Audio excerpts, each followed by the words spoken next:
Control రూమ్లో తన office గదిలో కూర్చుని అంతసేపటిదాకా నైట్ పెట్రోలింగ్ సిబ్బందికి ఆదేశాలు జారీ చేసిన డీసీపీ ప్రసన్న ఇక ఇంటికి బయలుదేరేవాడే. కానీ అప్పుడు ఎదురొచ్చింది డాక్టర్ శృతి. మగాళ్ళు సైతం తిరిగే సాహసం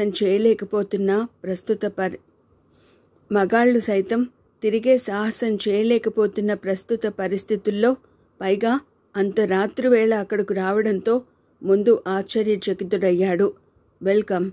ఆఫీసులో అతడికి అభిముఖంగా కూర్చున్న శృతి ఏదో అడగాలనుకుంటూనే అడగలేక తటపటాయిస్తోంది. సరిగ్గా ఇదే సమయంలో కంట్రోల్ రూమ్కి ఓ మూల చీకటిలో ఉన్న శృతి కారుని భుజానికి జోలి వేలాడుతున్న ఓ ఆకారం సమీపించింది. తననెవరూ గమనించడం లేదన్న నిర్ధారణకు రాగానే విండో గ్లాసులో నుంచి వెనుక సీటుపై పామునుంచింది. సుమారు 4 అడుగుల పొడవు గల కట్లపాము శరీరంపై గల నల్లటి అడ్డచారలు మృత్యువు వేసే ముడుల్లా భయానకంగా కదులుతున్నాయి. చెప్పండి, what help can I do for you? ఛాంబర్లో తనకు అభిముఖంగా కూర్చున్న శృతిని అడిగాడు డీసీపీ ప్రసన్న. మొదటి పరిచయంలోనే ఆమెపై ఓ సదభిప్రాయం ఏర్పడిపోయింది. అది ఆమె స్వచ్ఛందంగా ముందుకొచ్చి పోలీసులకి ప్రజలకి సహకరిస్తానన్నప్పుడు రెట్టింపైంది. జయేంద్రని సంకోచిస్తూనే అంది. విడిచిపెట్టేశారా? లేదన్నట్టుగా తల పంకించాడు. నిజానికి నేను కస్టడీలోకి తీసుకున్నది ఓ అనుమానంతోనే, అయినా సంతృప్తికరమైన జవాబు ఒక్కటి రాబట్టలేకపోయాను. అదీ కాక అతడి మాట తీరు, ప్రవర్తన చాలా పెక్యులర్గా ఉన్నాయి. ఆ ప్రవర్తనే శృతిని సైతం ఆకట్టుకున్నది. నిన్న రాత్రి నుంచి తనకు తెలియకుండానే అతడి గురించి ఎక్కువ ఆలోచించడం మొదలుపెట్టింది. అతడి కోపంలో కానీ మాటల్లో కానీ తన చుట్టూ ఉన్న మనుషులపై నిక్షిప్తమైన అయిష్టతే ధ్వనించింది తప్ప అతను సినిక్లా అనిపించలేదు.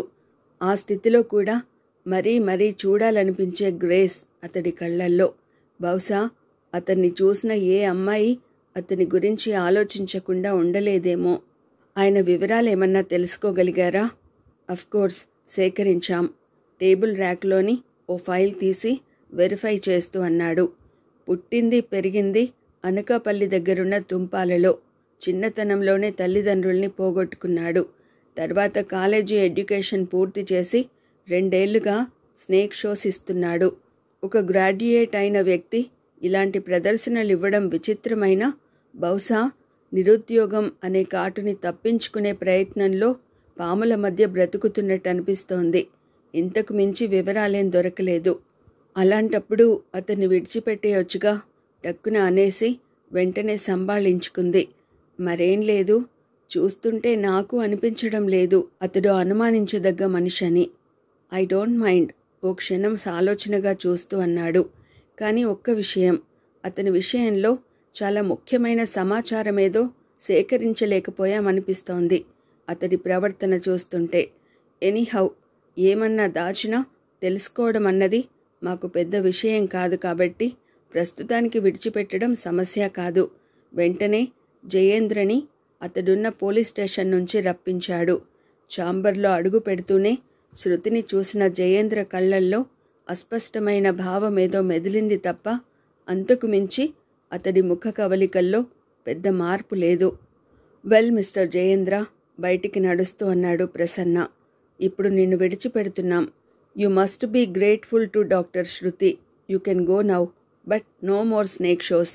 జయేంద్ర నిశ్శబ్దంగా చీకటిలోకి వెళ్ళిపోయాడు తప్ప కనీసం కృతజ్ఞత కూడా ఎక్స్ప్రెస్ చేయలేదు ఎవరికి. ప్రసన్న తన జీప్లో బయలుదేరిన ఓ 5 నిమిషాలకి తన కారుని సమీపించింది. జయేంద్ర ప్రవర్తనకి నిర్విణ్ణురాలవుతూనే. ఇది కూడా మీరు చేసిన మంచిలో ఓ భాగమేనా? జయేంద్ర వెళ్ళిపోయాడనుకుంది. కానీ అతడు చీకటిలో నిలబడి ఉన్నాడు. ముందు అర్థం కాలేదు అతడంటున్నదేమిటో. ఎందుకు నా వెంట పడుతున్నారు? అవును శృతి, నా ప్రపంచంలో నా అనుమతి లేకుండా మరోసారి ప్రవేశించారు. మ్రాన్పడిపోయింది శృతి. మిస్టర్ జయేంద్ర, మిమ్మల్ని నేనెలా అర్థం చేసుకోవాలో నాకు తెలియడం లేదు. కానీ ఇప్పుడు నేను చేసింది కూడా సాటి మనిషిగా మేలు తప్ప కీడు కాదు. Why don't you understand that? ఓ క్షణం పాటు ఇలాంటి వాడి కోసం తను ఇనిషియేటివ్ తీసుకోవడం తప్పుగా అనిపించిందేమో కూడా. బహుశా మీకు పాములతో పరిచయం ఎక్కువై మనుషుల మీద పూర్తిగా నమ్మకం పోయిందనుకుంటాను. అఫ్కోర్స్ ఇంతవరకు కరెక్ట్గానే ఆలోచించారు. అలాగా? వ్యంగ్యంగా పలికిందామె కంఠం. అది నిరూపించడానికే పాములతో అంతలా చెలిమి చేయడం మొదలుపెట్టారా? మనిషి కన్నా పాము మిన్న అనే థియరీని ప్రపంచానికి చాటి చెప్పడానికి మాంసం తినేవాడు మెడలో ఎముకలు వేసుకు తిరగనట్టుగా ఇలాంటి షో ఏర్పాటు చేయాల్సిన పని లేదే. మిస్ శృతి, జయేంద్ర ముఖం కొద్దిగా వివర్ణమైంది. మీరు చూసిన ప్రపంచంలో అంత మంచే మీకు తారసపడి ఉంటే మీ నిర్వచనంతో మీరు సంతృప్తి పడండి. అంతేకాని నా చర్యని అవహేళన చేయకండి. ఆ నీరవ నిశీధిలో అతడి గొంతు శృతి చేసిన రసధునిలా వినిపిస్తోంది. ఇది నిరాశావాదమే. నో, కటువుగా అన్నాడు. కాకపోతే పిరికితనం. అలా కోపంగా చూడకండి జయేంద్ర. కలుషితమైన గాలి మరప్పుడప్పుడు పీల్చాల్సి రావచ్చు. ఆ కాలుష్యాన్ని దాటి వెళ్ళిపోండి. అంతేకాని ఉన్న చోటనే నిలబడి కాలుష్యాన్ని పీల్చకూడదంటే పూర్తిగా శ్వాస ఆపు కూర్చుంటే ప్రాణాలే పోతాయని చెప్పడానికి పెద్ద తర్కం అక్కర్లేదనుకుంటాను. ఈ మనుషుల మీద మీకెంత నమ్మకం? ఎస్, మనుషుల మీద మాత్రమే కాదు, నా మీద నాకు చాలా ప్రేమ. అతడిలోని అస్పష్టమైన అంతర్మథనం క్రమంగా బయటికి వస్తుంటే అవకాశం తీసుకుంటోంది కావాలనే. మిస్టర్ జయేంద్ర, నేను నా జీవితాన్ని ప్రేమిస్తాను. అందుకేనేమో ప్రపంచాన్ని ప్రేమించడం అలవాటు చేసుకున్నాను. ఏ మనిషినైనా కుంజింపజేసేది సెల్ఫ్ పిటి. అక్కడి నుంచే అతడి తిరోగమనం మొదలయ్యేది. ఒక్కసారి మిమ్మల్ని మభ్యపెట్టుకోకుండా ఈ ప్రపంచం వైపు ప్రేమగా చూడండి. అక్కడ మీ ఆనందం మిమ్మల్ని ఆనందపరుస్తుంది. మీ చుట్టూ ఉన్న వ్యక్తుల కన్నీళ్లు మిమ్మల్ని స్పందింపజేస్తాయి. మీరెందుకలా బ్రతుకుతున్నారు అని నేను నిలదీయడం లేదు. మరోలా బ్రతకడం అలవాటు చేసుకోరేమని ఓ మనిషిగా మిమ్మల్ని అడుగుతున్నాను. నేను చెబుతున్నది సైన్స్ కాదు జయేంద్ర. ఈ సైన్స్ కన్నా ప్రాచీనమైన మనిషి సైన్స్ గురించి. ఆకలి మీద ఉన్నవాడికి చిటికెడు పంచదార నోట్లో వేసుకుంటే చాలా ఆనందం అనిపిస్తుంది. కాబట్టి మనిషి ఆనందానికి ముఖ్య హేతువు పంచదార అని స్టేట్మెంట్ ఇవ్వకండి. మొదటిది సత్యం, రెండోది భ్రాంతి. అదే నేను పలాయనవాదం అనేది. ఇదంతా ఎందుకు చెబుతున్నాను అంటే, జీవితం కన్నా గొప్పది లక్ష్యం. ఆ లక్ష్యం 10 మందికి మార్గదర్శకమో ఉపయోగమో అయితే అది చరిత్ర. ఏదన్నా చేయగలవాడు హాయిగా బ్రతుకుతాడు. ఏం చేయాలో తెలియనివాడు ఏదో చేసి నలుగురిలోనో లేకపోతే గిన్నిస్ బుక్ ఆఫ్ వరల్డ్ రికార్డ్స్లోనో తన పేరొచ్చేట్టు 100 గంటలో 1000 గంటలో పాముల మధ్య కూర్చుంటాడు మీలా. ఓ క్షణం నిశ్శబ్దంగా ఆమెను చూసిన జయేంద్ర కారుని ఆనుకుని ఉండిపోయాడు 2 నిమిషాల దాకా. మీ వయసెంత? టక్కున అడిగాడు. ఆ ప్రశ్నలో చిలిపితనం లేదు. శృతి కూడా గ్రహించింది ఆ విషయం. శారీరకంగా మీకన్నా తక్కువే కానీ మానసికంగా బహుశా మీకన్నా ఎక్కువనుకుంటున్నాను. చీకటిలో నిలబడ్డ జయేంద్ర కళ్ళు నక్షత్రాల్లా మెరుస్తున్నట్టు అనిపించింది ఓ లిప్తపాటు. ఇంతసేపు చాలా నిర్మానుష్యంగా ఉన్న ప్రదేశంలో, పైగా కూడని వేళలో మరో మగాడితో, అది అంతగా పరిచయం లేని వాడితో మాట్లాడానని అప్పటికి స్ఫురించడంతో టక్కున కార్ డోర్ తెరిచి డ్రైవింగ్ సీట్లో కూర్చుంది. ఏ సంస్కర్త పుస్తకాలో చదివి ఓ మనిషి తన ఉనికితో చుట్టూ ఉన్న వాళ్ళని ప్రభావితం చేయాలని ఒక అందమైన సందేశాన్ని పెదవుల్ని అందంగా కదిలిస్తూ ఇవ్వగలిగిన డాక్టర్ శృతి మించి రాగాన పడుతుంది అని మీరు అనుకోకపోతే ఒక్క ప్రశ్న. కింది పెదవి పై పంటితో కొరుక్కుంటూ చూశాడు. అందరి గురించి మీరిలాగే శ్రద్ధ తీసుకుంటారా? అందరి గురించి అయితే ఇలాంటి అర్ధరాత్రి వేళ రావాల్సిన అవసరం టక్కున ఆగిపోయింది. తనకు తెలియకుండానే అవసరానికి మించి తను నోరు జారాననిపించడంతో. ఇప్పుడు ఆమె ఇంకా వెయిట్ చేయలేదు. కారుని వేగంగా ముందుకు పోనిచ్చింది.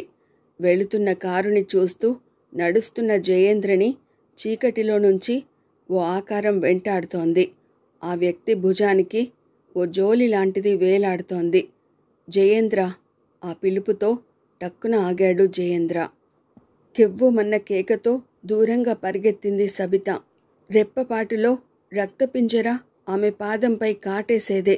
కాని ఏ సిక్స్త్ సెన్సో ఆమెను హెచ్చరించడంతో నేలవైపుకి చూసి అక్కడ ఓ పాము కదలికని గమనించడంతో వెంటనే ఫోమ్ బెడ్ పైకి దుమికింది. ఇప్పుడు ద్వారానికి బెడ్కి మధ్య నిటారుగా నిలబడిన పాము రోషంగా బుస కొడుతోంది.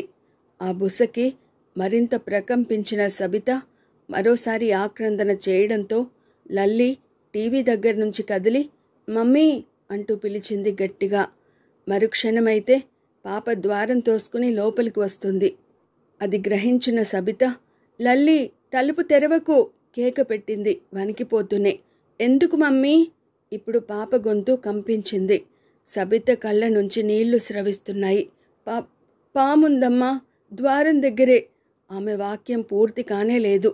ఎక్కడా అంటూ భయవిహ్వలంగా పాప ద్వారం తెరిచింది. అప్పటికే ఆ చప్పుడికి వైపర్ తల వెనక్కి తిప్పింది. మరుక్షణం ముందు ఈ శత్రువుని కడతీర్చాలి అన్నట్టుగా వేగంగా పాప వైపు జరజరా పాకింది. లిప్తపాటు స్థానువులా ఉండిపోయిన పాప ఎంత వేగంగా వెనక్కి తప్పుకుంది అంటే వైపర్ గురి తప్పి నేలపై కాటేసింది. మమ్మీ! లల్లి గోడవారణ నక్కి కళ్ళు మూసుకుంది. వెనుకగా ద్వారాన్ని చేరిన సబిత గొంతు పెగలనట్టు రొప్పుతూ మెరుపులా పాము పక్క నుంచే పరిగెత్తి పాపని చేరుకుంది. ఇద్దరి ఆక్రందనలతో ఆ భవంతి ప్రతిధ్వనించిపోతోంది. రక్తపింజర నెమ్మదిగా ముందుకు కదిలింది. సబితకి అర్థమైపోయింది అదే తమలో ఒకరికి చివరి క్షణమని. ద్వారం దాటి బయటికి వెళ్దామనుకుంటే ఇప్పుడు పాము అటుగా ప్రాకి కోరలు చాస్తూ తమ వైపే దూసుకొస్తుంది. లల్లిని అమాంతం పైకెత్తుకుంది సబిత. ఒకవేళ చావే తప్పనిసరైతే దానికి ముందు తను బలి కావాలి. పాములు పాపల్నే కాటేస్తాయటగా అని ఇందాక లల్లి అన్న వాక్యాన్ని అబద్ధం చేస్తూనైనా తను రాలిపోవాలి. ఆమె కళ్ళు నీటి కుండలయ్యాయి. నీటి పొరల్లో నుంచి కనిపించడం లేదు పాము ఎంత సమీపానికి వచ్చింది అని. ఒక్క అరక్షణం చాలు దాని కోరలు సబిత పాదంలో చిక్కుకోవడానికి. అమ్మ మెడని చుట్టేసిన లల్లి వేసిన కేకకి నిస్సిరాత్రి గజగజ వణికింది. వెనువెంటనే రివాల్వర్ పేలిన చప్పుడు. ఒకటి కాదు 2 సార్లు. వైపర్ తల చిట్లి నడుం చీలిపోయి కలిగా మెలితిరిగిపోతోంది. ద్వారం దగ్గర నుంచి 2 అంగల్లో భార్యని సమీపించిన ప్రసన్న ఇద్దరినీ ఒడిసి పట్టుకున్నాడు. అప్పటికే సబిత అతడి చేతుల్లో స్పృహ తప్పిపోయింది. బెడ్పై ఆమెను పడుకోబెట్టి మొహంపై నీళ్లు చల్లాడు. ఇంకా నేల మీద పాములున్నాయేమో అన్న కంగారుతో తండ్రిని చుట్టేసి వెక్కిపడుతోంది లల్లి. వెళ్ళిపోదాం డాడీ, పాములు మనల్ని చంపేస్తాయి డాడీ. మొహాన్ని తండ్రి గుండెలు కానించి వెక్కిపడుతోంది. నెమ్మదిగా లల్లిని సబిత పక్కనే పడుకోబెట్టిన ప్రసన్న ఒళ్ళంతా చెమటతో తడిసిపోయింది. షాక్ నుంచి ఇంకా తేరుకోలేనట్టు 2 చేతులతో తల పట్టుకుని కూర్చున్నాడు. తుఫాను తర్వాత ప్రశాంతత ఆ ఇంటిలో. అలా ఎంతసేపు కూర్చున్నాడో గుర్తులేదు. సరిగ్గా అప్పుడు ఫోన్ రింగ్ అయింది. ఆ చప్పుడు ఓ మృత్యునాదంలా వినిపిస్తోంది. ఆలోచనల నుంచి తేరుకున్న వెంటనే ఫోన్ రిసీవర్ని అందుకోలేకపోయాడు. ఒక్క అరంగుళం సైతం ముందుకు సాగని పరిశోధన మూలంగా తనపై తనకు కలిగిన జుగుప్సో లేక మరే దుర్వార్త వినాలోనన్న ఆందోళనతోనో చాలాసేపటిదాకా అలా చూస్తూనే ఉండిపోయాడు. ఆగి ఆగి రింగ్ అవుతూనే ఉంది. వణుకుతున్న చేతులతో నెమ్మదిగా రిసీవర్ అందుకున్నాడు. బుస్ అంటూ బుసలా బుస్ పాములా బుసలా వినిపించింది ముందు. Who is that? ప్రసన్న పిడికిళ్ళు బిగుసుకున్నాయి. మళ్ళీ అదే చప్పుడు. ఎవరది? బ్లాక్ మాంబా బొంగురుగా వినిపించింది. ఉలిక్కిపడిన ప్రసన్న అరక్షణంలో ఎలర్ట్ అయిపోయాడు. 48 గంటలుగా జంట నగరాల్లో కిరాతకమైన దారుణాలను చేయిస్తున్న వ్యక్తి ఇప్పుడు తనతో మాట్లాడుతున్నాడన్న ఆలోచన అంత ధైర్యవంతుణ్ణి 2 క్షణాల పాటు కంపించేట్టు చేసింది. చెప్పు, నేను ప్రసన్నని మాట్లాడుతున్నాను. తెలుసు. పాపం, ఇంటికి ఇప్పుడే వచ్చినట్టున్నావుగా. పాపం, నీ భార్య బిడ్డలు బ్రతికిపోయినట్టున్నారు. You son of a bitch, కర్కశంగా పలికింది ప్రసన్న కంఠం. బ్రతకడం పాపమెలా అవుతుంది? కాదా మరి? అవహేళనగా ఓ నవ్వు వినిపించింది. మళ్ళీ బుస్మన్న చప్పుడు. ఇప్పుడు వినిపించిన బుస ఏమిటో తెలుసా? ఓ పాముదే. ఎప్పుడూ నా చేతుల్లోనే ఉంటుంది. అవును, అప్పటికి గాని నాకు కునుకు పట్టదు. చిత్రంగా ఉంది కదూ? అసలు ఎవరు నువ్వు? ఎందుకీ దారుణాలు చేయించావు? చేయించాను కాదు, ఇంకా చేస్తాను. ఈ జంట నగరాలలో మనిషన్న వాడికెవడికి నిద్ర పట్టకుండా చేసి ఇంకా నరమేధాన్ని కొనసాగిస్తాను. ఇంకోసారి వికృతంగా బుస వినిపించింది. పాపం, పార్సిల్స్ ఆపించారు. ఏమైంది? ఇప్పుడు వాటితో పని లేకుండా పాములు సరాసరి ఇళ్లలో ప్రవేశిస్తున్నాయి.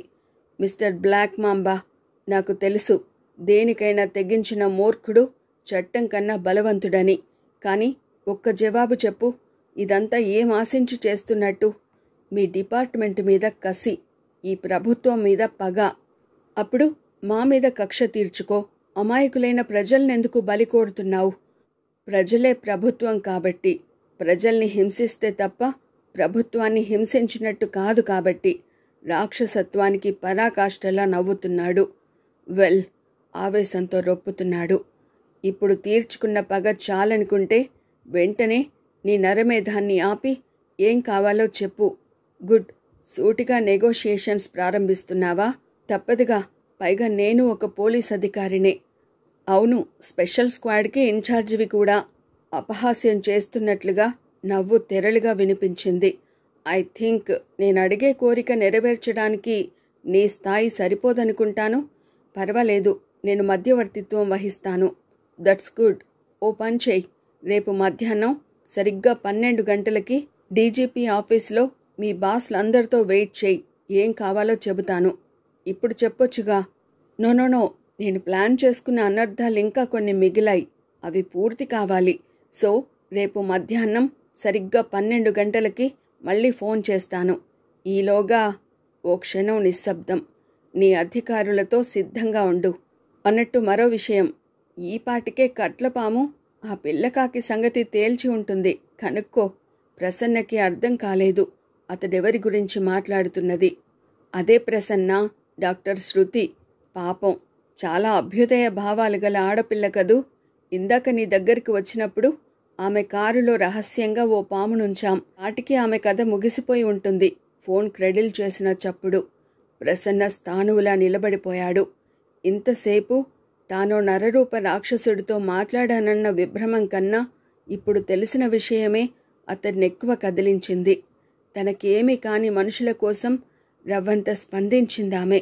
ఊపిరందక ఉక్కిరిబిక్కిరవుతున్న కొందరికైనా తన ఉనికి ఉపయోగపడాలని ఇప్పుడే పూసిన కుసుమంలా సౌరభాన్ని అందించాలని ఉద్వేగపడింది.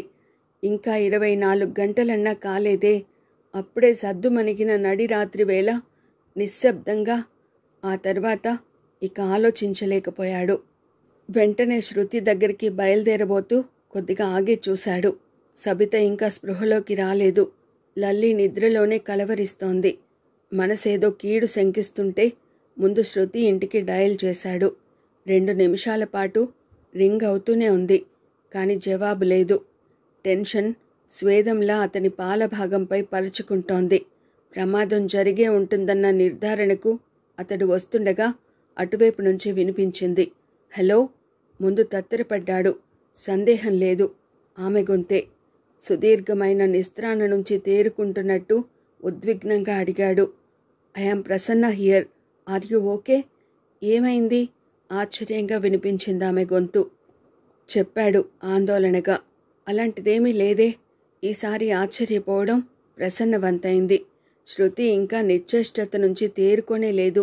ప్రత్యర్థులు ఎంతటి క్రూరులో అప్పటికే జరిగిన చాలా సంఘటనలు నిరూపించాయి. అందుకే అది అబద్ధమని సరిపెట్టుకోలేకపోయింది.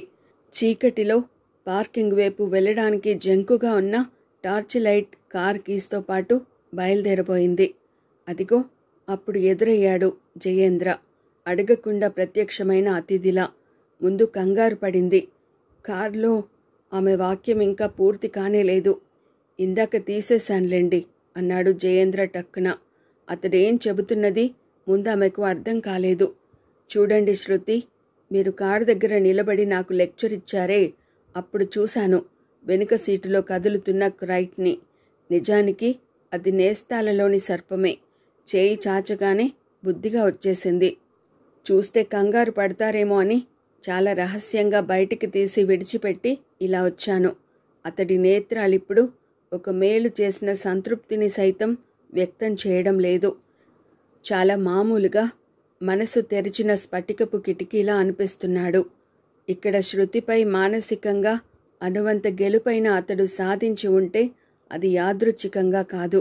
నిప్పుల ద్రవాన్ని తాగి బ్రతికే అర్థం కాని ఓ మనిషిలా కనిపిస్తూ రోషాన్ని సైతం హేమంత తుషారంలా చిందించిన అతడు ఇప్పుడు సరిగ్గా ఓ అరక్షణం క్రితమే చీకటి మబ్బుల మాటు నుంచి వెలికి వచ్చిన చంద్రుడిలా అనిపిస్తున్నాడు. తనను నిరసిస్తున్నట్లు కనిపిస్తూ కూడా ఎందుకిలా కాపాడాడు? కోకిల గానానికి సైతం స్పందించని పగలని అగ్నిపర్వతంలా అనిపించాడే. ఎందుకు తన మీద ఈ మాత్రమైన అభిమానాన్ని వర్షించగలిగాడు? జయేంద్ర ఆ రాత్రి వేళ ఎందుకొచ్చాడో తెలీదు. ఒకవేళ తను మరో ఆపదలో చిక్కుకున్నానేమో అన్న భావంతోనే పరామర్శించాలని వచ్చి ఉంటే ఆ విషయం సైతం సూటిగా చెప్పని అతడి నిశ్శబ్ద వ్యక్తిత్వానికి తను గుంభనంగానే పుత్తడి అక్షరాల పారాణితో అభివాదాన్ని తెలియజేస్తూ ఉండిపోయింది. ఆమె ఆలోచనల నుంచి ఇంకా తేరుకోనే లేదు. నిన్నదాకా సాగించిన నిరంతర పయనానికి అలసినట్టుగానో లేక మయుడి సృష్టిలో రూపుదిద్దుకున్న శిల్పంలానో ఆమె అనుమతి సైతం కోరకుండా చనువుగా డ్రాయింగ్ హాల్ దాటి పక్క గదిలోకి నడిచాడు. అతడు ఇంకా అర్థం కాని ఓ ఉద్గ్రంథంలా అనిపిస్తుంటే నిశ్శబ్దంగా అనుసరించింది. ఆ గది సగభాగం ర్యాక్స్తోనూ మిగతా సగం బెడ్రూమ్ లాగా అలంకరించబడింది. బెడ్కి ఓ మూల టీపాయ్, చుట్టూ కేన్ చైర్స్, కుడివైపు ఓ సోఫా ఆర్టిస్టిక్గా అమర్చబడి ఉన్నాయి. తను వయసులో ఉన్న ఓ అమ్మాయితో అర్ధరాత్రి వేళ బెడ్రూమ్లో ఉన్నానన్న ఆలోచన సైతం లేనంత మామూలుగా సోఫాలో కూర్చుని ఒంటరిగా ఉంటున్నారా అన్నాడు. ఇలాంటి పరామర్శ సైతం అతడి నుంచి ఆమె ఊహించనిదే. ఇక్కడే తను ఓ వయసులో ఉన్న ఆడదాన్నని ఆమెకి గుర్తు వచ్చిందేమో. తల పంకిస్తూ బిడియంగానే తల వంచుకుంది. అప్పుడు చూశాడామని పరిపూర్ణంగా. ఆమె శరీరంపై ఉన్న ట్రాన్స్పరెంట్ నైటీ ప్రాణం పోసుకున్న రెబెకాని స్ఫురింపచేస్తోంది.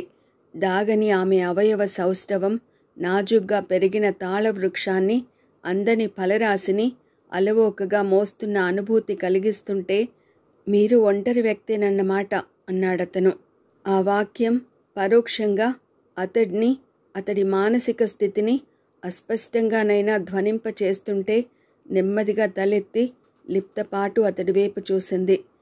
అతడి గురించి తెలుసుకోవాలనిపించినా ఆ స్వల్ప పరిచయంలో అలాంటి సాహసం చేయలేకపోయింది.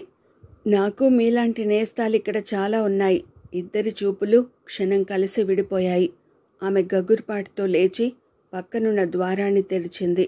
అలాంటి నిశిరాత్రి వేళ, అదిగాక నిన్న రాత్రే అదే ఇంట తనని స్పృశించి కంగారు పెట్టిన వ్యక్తికి కేవలం తన మనోభావాలు వ్యక్తం కాకూడదన్న భావంతోనే ల్యాబ్లోకి నడిచింది.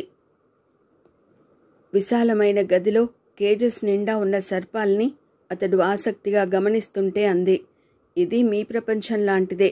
కాకపోతే ఇక్కడ ఉన్న సర్పాలకి ఓ ప్రయోజనం ఉంది చెప్పింది క్లుప్తంగా.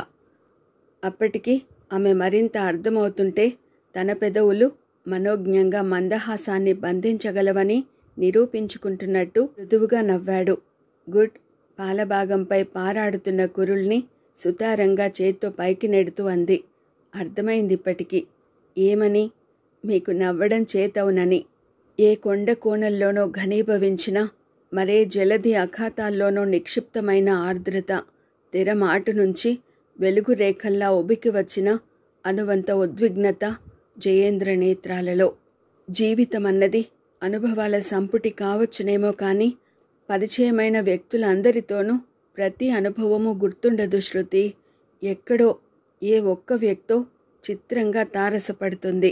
గుండె లోతుల్ని స్పృశించి మదనంతో మరో కొత్త లోకాన్ని దర్శింపచేస్తుంది. ఆమె నేత్రాలు విప్పారితాలయ్యాయి. ఈ జనారణ్యంలో ఇమడలేని నేను నిన్నటిదాకా పలాయనవాదినే. మనుషుల భేషజాలతో స్వాతిశయాలతో దెబ్బతిని అగమ్యంగా తిరుగుతున్నవాణ్ణి. జీవితాన్ని చూడలేకపోవడం కన్నా ఏదో ఓ కోణంలో చూస్తూ అందులోని అందాన్ని ఆస్వాదించడమే గొప్పన్న సత్యాన్ని మీ స్ఫూర్తితోనే గ్రహించాను. సర్పజ్ఞానం తప్ప ప్రపంచ జ్ఞానం అంతగా లేనివాణ్ణి. చెప్పండి, మిమ్మల్ని కాదంటూనే మీ లోకంలోకి నేనొచ్చాను. మీరన్నట్టు బ్రతకాలి అంటే ఇప్పుడు నేనేం చేయాలి? ఆమె జవాబు చెప్పలేదు. ఇంకా విస్మయంలోనే ఉండిపోయింది. నిజానికి అతడిలో ఆమె చూసింది ఎలాంటి ఆడదాన్నైనా వివసురాల్ని చేసే ఆకర్షణని కాదు, అసాధారణమైన సాహసం. అదే సరిగ్గా అరుదైన ఆ సాహస ప్రవృత్తినే ప్రపంచానికి అన్వయించేట్టు ఉపయోగించుకోమన్నది. సాలోచనగా కేజస్ మధ్య నడుస్తూ అంది. జీవితం ఓ అపురూపమైన కళ అన్న సత్యం జీవితాన్ని ప్రేమించిన వాళ్లకే తెలిసే సత్యం జయేంద్ర. ఎలాగోలా బ్రతికేసేవాళ్లు ఉన్నారు, ఎలా బ్రతకాలి అని జీవితాన్ని నిర్దేశించుకున్న వాళ్ళు ఉన్నారు. ఉదాహరణకి ఈ ప్రయోగశాలనే తీసుకోండి. ఒకవేళ బ్రతుకు తెరువే లక్ష్యం అనుకుంటే ఇక్కడ ఇన్ని ప్రయోగాల్ని సర్పాలతో నిర్వహించాల్సిన అగత్యం లేదు. ఓ క్షణం ఆగింది చుట్టూ చూస్తూ. ఈ దేశంలో ఎందరి ప్రాణాలకు హాని తలపెడుతున్న ఈ సర్పాలకు నీతి సూత్రాలు వల్లిస్తే అవి తమ నైజాన్ని మార్చుకోలేవు. అవి కాటేస్తూనే ఉంటాయి. ఇక్కడ మనం ఆలోచించాల్సింది వీటి నుంచి మనిషిని ఎలా కాపాడాలా అన్న విషయాన్ని. ఇంతకు మించి మన చుట్టూ ఉన్న మనుషుల్లో అసాధారణమైన మూఢత్వం పారద్రోలాలి. మీకు తెలియదు జయేంద్ర, పాములు మంత్రాలు అంటూ అమాయకులైన ఎందరు పల్లె ప్రజలు మూఢ విశ్వాసాల మధ్య ప్రాణాలు వదులుతున్నది ఆలోచిస్తే మీకు ఓ మార్గం తోస్తుంది. కారణం, సర్పాల గురించి మీకు చాలినంత అవగాహన ఉంది కాబట్టి. ఆ విషయంలో ప్రజల్ని ఎడ్యుకేట్ చేయండి.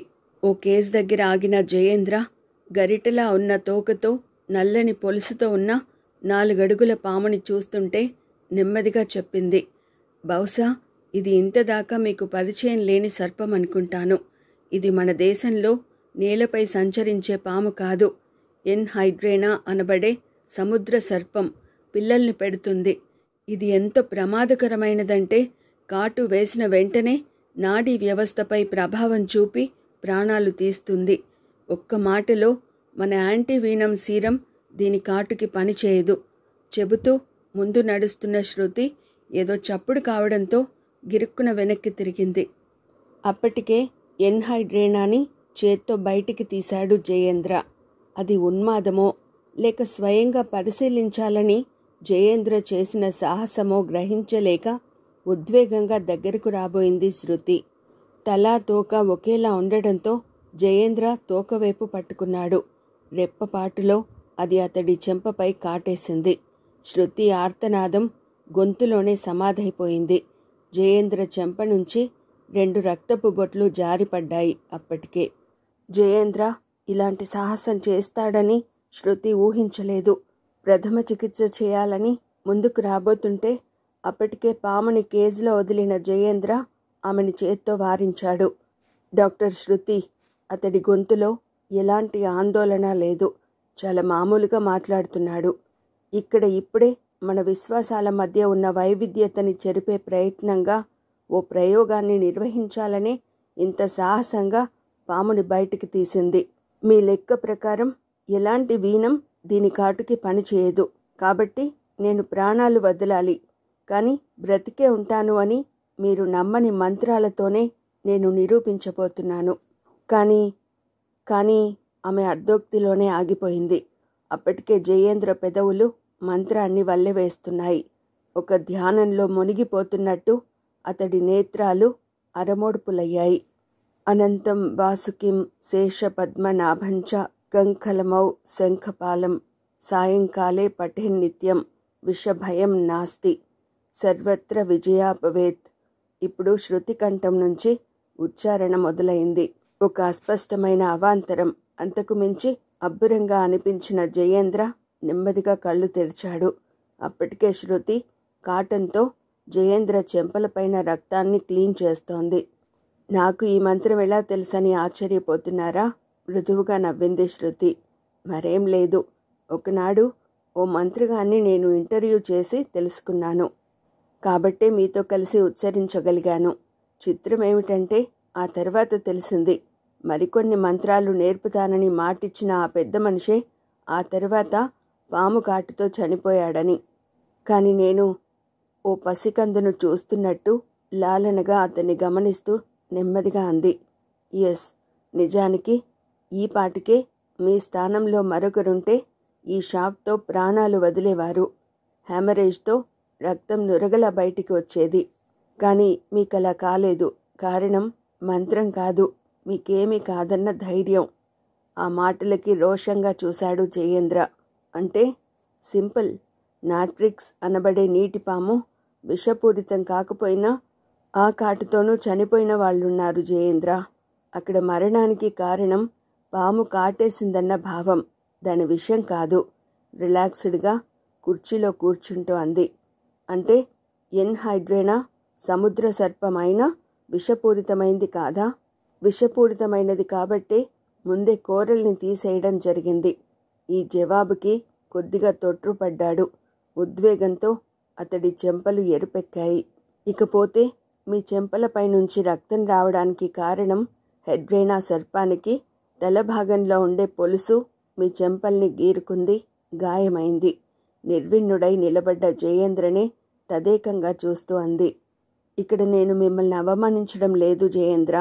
ఇంత ప్రమాదమని తెలిసి కూడా మీ నమ్మకంతో మీరు చేసిన సాహసానికి అభినందిస్తున్నాను, నిజాయితీగా అంది. నేనిప్పుడు హేతువాదం గురించో లేక మీరు అంగీకరించని నాకు తెలిసిన సైన్స్ గురించో మీ ముందు ఏకరువు పెట్టి మిమ్మల్ని నా మార్గంలోకి మళ్లించాలనుకోవడం లేదు. కొన్ని అనుభవాలు అనుభవపూర్వకంగా తెలుసుకుంటే తప్ప అవగాహనకు రానివి. మన మధ్య ఉన్న కాంట్రడిక్షన్స్ అంతే. సో ఇందాక మీరు అడిగారే ఇప్పుడు నన్నేం చేయమంటారు అని, దానికి వెంటనే ఓ జవాబు చెబుతున్నాను. భావరహితంగా చూశాడు శృతినే. ఇప్పుడు ఆమె కళ్ళల్లో చిలిపితనం లేదు. అసంపూర్తిగా మిగిలిపోయిన ఓ ప్రయోగాన్ని మీ సహకారంతో పూర్తి చేయాలనుకుంటున్నాను. నిజానికి అది నాకు సాధ్యం కాదని తెలుసు, కానీ తప్పదు. సరిగ్గా అదే సమయంలో ఆమెకు డాక్టర్ సంఘమిత్ర గుర్తుకొచ్చాడు. అయినా ఆ విషయం మనసులోనే దాచుకుంటూ అంది. శాస్త్రపరంగా ఇంత అభివృద్ధి చెందిన మన దేశం పాము కాటుతో ఎక్కువగా ప్రాణాలు కోల్పోతున్న వ్యక్తులు గల మొదటి 3 దేశాల్లో ఒకటి జయేంద్ర. మరో 3 రోజుల్లో చివరి ప్రయోగానికి కావలసిన సర్పం ఇక్కడికి రవాణా చేయబడుతోంది. దాన్ని నేను హ్యాండిల్ చేయగలనన్న నమ్మకం లేదు. దానికి మీ సహాయం కావాలి. జయేంద్ర భ్రుకుటి ముడివడింది. ఏమిటది? ప్రపంచంలో అతి ప్రమాద భూయిష్టమైన 14 అడుగుల బ్లాక్ మాంబా. ఆ పేరు వినగానే జయేంద్ర సైతం ఉలిక్కిపడ్డాడు.